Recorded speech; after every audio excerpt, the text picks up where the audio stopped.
Total, na pag-usapan po kanina yung mga Koreano, no? May nakausap na po ba kayo, Korean community leader, Korean embassy, tungkol sa mga recent na krimen nga po laban sa Korean nationals dito sa bansa? Diyan, particularly po Sa sa NCR, ma'am. Opo. Opo, yes po. Good morning po, sirs and ma'am. Meron na po tayong ginawa action regarding po dun sa mga incidents na involved po itong ating mga Korean nationals.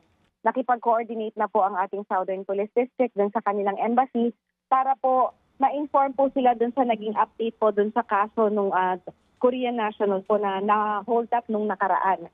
So nagbigay na din po tayo ng information sa kanila kung ano po yung mga ano po yung ginagawa ng SPD at ng NCRPO para po matugunan po yung mga incidents na kinakasangkutan po ng ating mga foreign nationals na bilang mga victims po.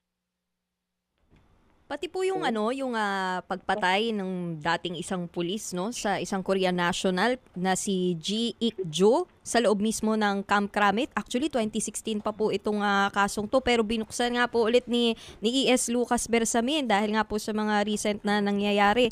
Meron po ba tayong update dito?